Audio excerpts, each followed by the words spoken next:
ભારત માતા કી જય। વંદે માતરમ, વંદે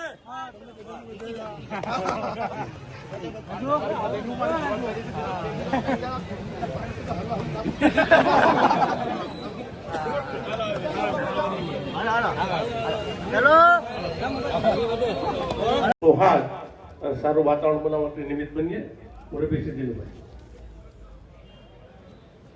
भारत माता की भारत माता की वंदे वंदे भाई आ पહોંચાડો અવાજ જ્યાં પહોંચાડવાનો છે ને ભારત માતા કી વંદે।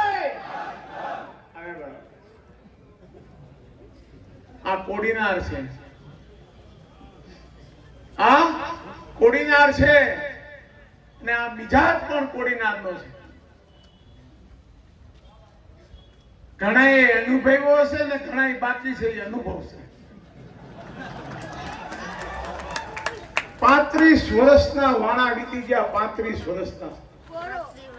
આ નગરપાલિકામાં કોંગ્રેસ પાર્ટીએ બેસવાના સપનાઓ તો ઘણી વાર જોયા,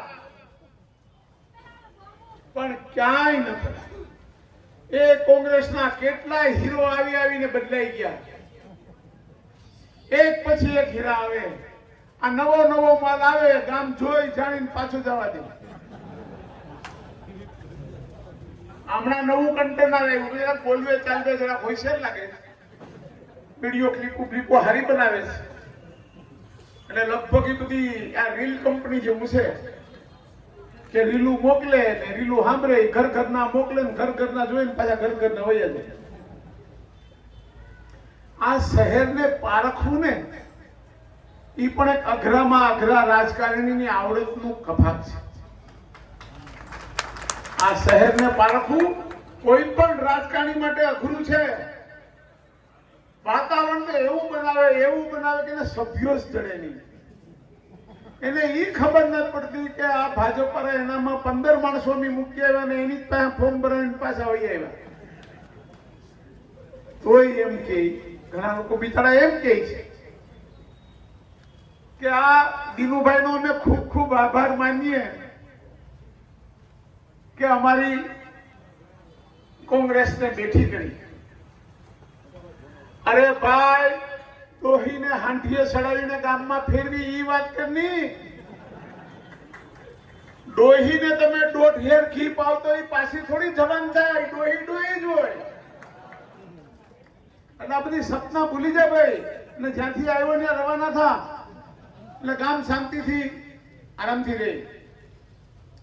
આવા ક્યાંથી નૌટંકિયાઓને અહીં મોકલી આપે કે જેને અમારે 15 દી હાથવા પડે।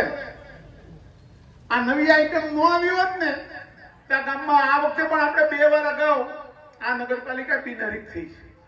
આ વખતે પણ બિનહરીફ જ હતી, પણ આમાં ઘણાને આઈને આગેવાન થવાના સપના રહેતે હોવા નથી દેતા। પણ ખેર ભગવાન એને વેલી સદબુદ્ધિ આપે, અને મને અભિનંદન આપવા કરતા તમે તમારું કરો। અહીંયા તો કોડીનારને કામ કરનારી નગરપાલિકા છે। ઘણા લોકોએ આ શહેરમાં શાંતિથી સુલેહથી સારી રીતે કામ થાય, નગરપાલિકાની ચૂંટણી બની જાય એ માટેના શ્રેષ્ઠ પ્રયત્નો કર્યા છે। એમાં હું જાહેર મંચ ઉપરથી કહેવા માંગુ છું કે અમારા ગીર સોમનાથ જિલ્લાના જિલ્લા પોલીસ અધિકારી મનોહરસિંહ જાડેજા સાહેબનો આ શહેર દિલો જાનથી આભાર માને છે, દિલો જાનથી આભાર માને છે। આ જાડેજા સાહેબે ઘણા લોકોએ અમારા શહેરની જે છાપ બગાડવાની કોશિશ કરી। મિત્રો, શહેર એ પદ્ધતિનું શહેર છે। અહીંયા લોકો પોતે સ્વયં પોતાને નગરપાલિકાના સભ્યો માને છે, પોતાના ભાઈચારાની જેમ માને છે। પણ જેણે અમને ઉપર અમારા માટેના રિપોર્ટો ખરાબ કર્યા છે એવા સરકારી અધિકારીઓના પણ ચિઠ્ઠા અત્યારે ખોલવાના છે। અમને ચોર કહેનારા હોય, અમે ગુંડા છીએ એવી અમારી છાપ ઉભી કરવામાં જે અધિકારીઓએ ભાગ ભજવ્યો છે. શું કામ ભજવ્યો છે? કે માત્ર સરકારને વહાલા થવા માટે ગરીબોના ઝૂંપડા, ખેડૂતોના ખેતરોના રસ્તા તોડફોડ કરીને પોતાનું નામ મોટું કરવાનો પ્રયત્ન કરનાર આવા જ અધિકારીઓ આ કોડીનાર શહેરને બદનામ કરવા માટે એને ખૂબ પ્રયત્ન કર્યા. એના ભાગરૂપે એને કોંગ્રેસને રાજી તો કરવી પડે ને.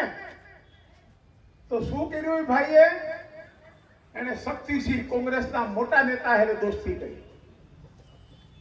શક્તિસિંહ ભાઈને એને એમ કીધું કે શક્તિભાઈ, તમને હું કોડીનાર નગરપાલિકા, તમને કોંગ્રેસને તમારા તાસ્કમાં ધરી દઉં.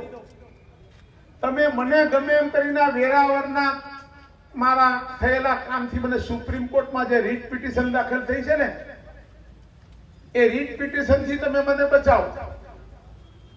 એ ભાઈની કાછડી ત્યાં હલવાણી છે સુપ્રીમ કોર્ટમાં. એના ભાગરૂપે આપણે જોયું હશે શક્તિભાઈની સાથે વેરાવળના મુસ્લિમ સમાજના અને કહેવાતા કોંગ્રેસના આગેવાન પણ બાજુમાં બેઠા હતા. યાદ આવી ગયું? બધા ફોટા જોયા હતા ને? એને કીધું કે કાંઈક આમાં કરો નહીં. પછી આપણા પડોશી ધારાસભ્ય પુંજાભાઈ ભાઈ એને પણ સાથે લઈ આવ્યા કે ભાઈ આને કંઈક થોડોક શાંત પાડી દઉં ને આ ભાઈને પણ. મારા ભાઈ, કેમ કે ઉના શહેરમાં અખાદ્ય તેલનું જે કૌભાંડ થયું હતું એમાં ઉચ્ચ અધિકારીએ મોટા પૈસા લઈ મોટો તોડ કરીને એ આખું ભીનું સંકેલી દીધું. હું અહીંયા પૂછવા માંગુ છું, અને એને પોતા અધિકારીમાં સમજો કે નહીં? કોણ?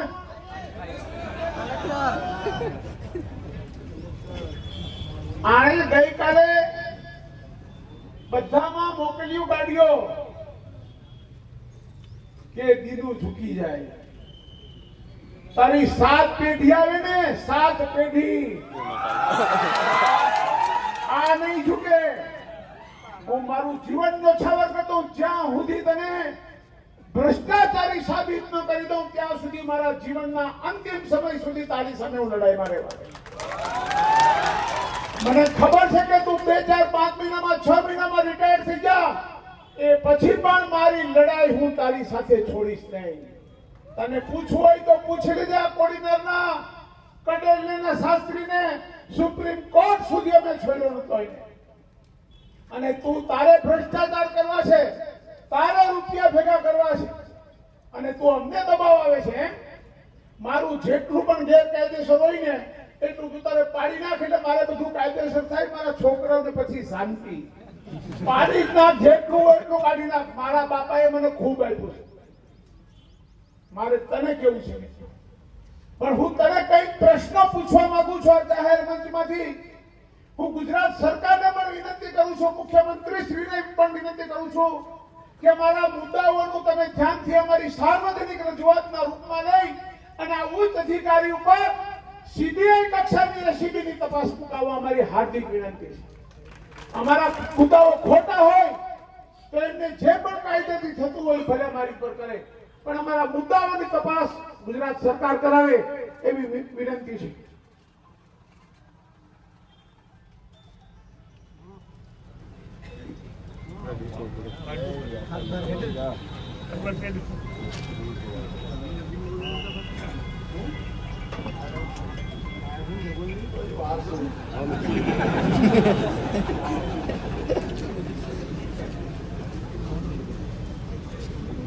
હવે આ ભાઈના જેટલા ભ્રષ્ટાચારના આ જિલ્લાને લૂંટવાના જેટલા ભાઈએ કારનામા કર્યા છે એની હું જાહેર મંચ ઉપરથી ગુજરાત સરકાર પાસે હું માંગુ છું કે આની તપાસ થવી જોઈએ. અને કોઈ પણ અધિકારી જો ભ્રષ્ટાચારમાં રચપ્રચ હોય એની સામે અમે તપાસ માંગીએ છીએ. આ સોમનાથ ગીર સોમનાથ જિલ્લાના કલેક્ટર દિગ્વિજયસિંહ જાડેજા માટે અમે તપાસ માંગીએ છીએ. એનાથી જે પણ કાયદાથી થતું હોય મારી પર કરે, મને વાંધો નથી, પણ હું પ્રજાનો પ્રતિનિધિ છું અને પ્રજાને મને ચીજો છે મારે ચોક્કસપણે કહેવું છે.